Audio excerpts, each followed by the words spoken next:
the best HLTV fantasy player we've had ever. It's Lucy. My first 1% of this season. People doubted the double Mal's double vitality play here, but I just felt that double spirit wasn't going to be it. The best I could hope for was top 30. Had to take some risks, and this one paid off. Very happy with how this landed. Wasn't anywhere near the top. I think I needed like Techno instead of Zontix and then upgrading Apex. But overall, incredible result. Very happy. Looking at Blast, this is an interesting one. I feel like we have a new tier 1 event like every 2 days. So they're just non-stop. I think what really stands out for me here is that Group A, insanely stacked. Obviously, Spirit and Vitality are both in this group.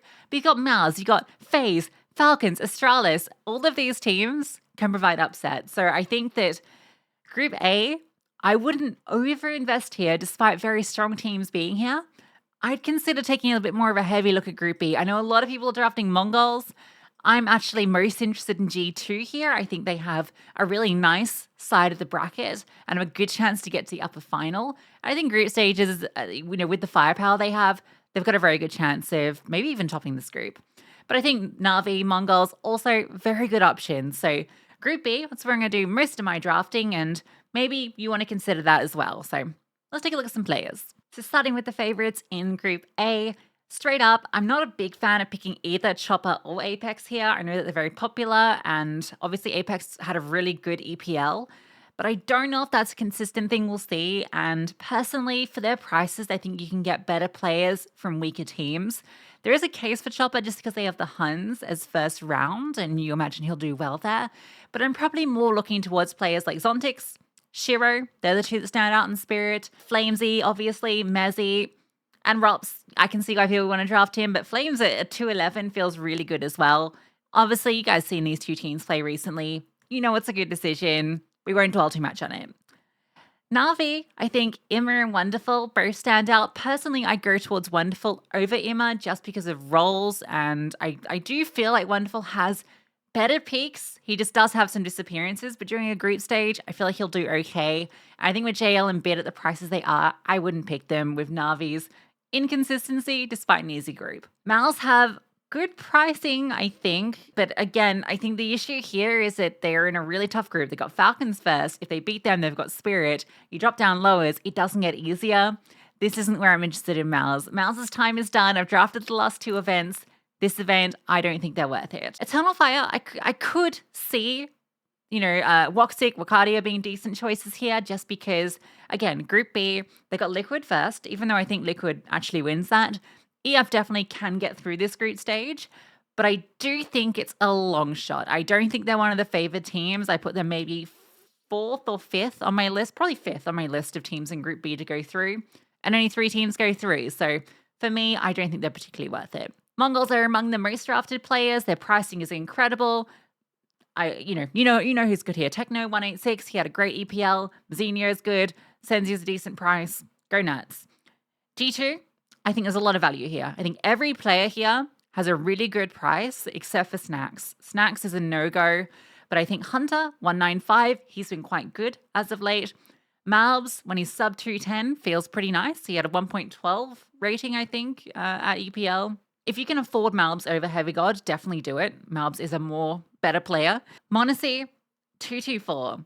That feels like a brilliant pick. I think if you're looking at Rops, I think if you're looking at Shiro, I would consider Monacy instead. This guy has been doing Zywoo donk tier numbers, but it's flown under the radar because it's G2, right? And in Group B, he's going to get you the same output that Donk or Zywoo would in Group A. I'm telling you right now, Monacy for that price feels brilliant. FaZe, I love the price of Frozen. I think 205, he's the only player on this team that I think, okay, I would draft him. I know FaZe have a tough group. They're probably going to play Vitality, lose, go lower bracket. It's a scary lower bracket. There's definitely probably a 60-70% chance they don't make it through. But Frozen could still get you some good value for that price. And I think he's the only one that I'd want to draft just because I don't have the confidence in FaZe. But I know Frozen gets you the rating. JKS is still 179. Why is he so cheap? Why isn't he in the most picked players? What are we doing, people? I'm drafting him. 179? That gives you so much budget. He's been playing great, like way better than 179. He's got an easy group. They're playing Eternal Fire, who they 2-0'd just a week ago. And even if they drop to the lowers, the teams that they're facing there, very beatable for a team like Liquid. JKS, really good. I don't necessarily think the others are worth their price, but that's insane. Falcons, it's too tough. I think any of these teams, like these are your dark horses, right? I won't spend time going through the teams. I think, make these decisions as you wish. But the further we go down here, the less likelihood these teams have of getting through. I'd say Falcons has the highest chance. Obviously, Astralis beat FaZe and came third at Cluj Poker. And that could entice you into, a cheeky pick here. But I just don't think their pricing really justifies it.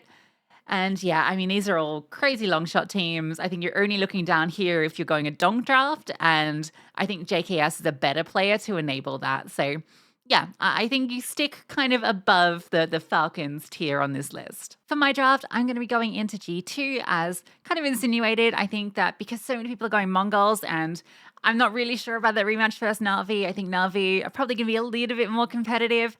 I prefer to go G2, who I think have the easy route to the upper final.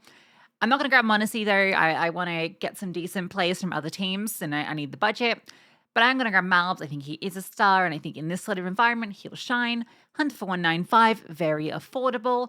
And then I'm going to get another player that I think is going to do well. They will potentially play each other in the kind of second stage game, but I could just chicken out JKS if I feel like it. Otherwise, we'll just roll the dice. That gives me so much money to spend in my final two players, which means I can get a bit of security because I feel like there's a fair bit of risk with these three. And I'll grab a player from Spirit, and I'll grab a player from Vitality. I feel like I've got 5 players who can all frag, and I'm pretty happy with that. IGLs, get out. We're fragging only, trying to utilize Group B. This is my team. Let me know what you think as always. Let me know what you're drafting, and good luck.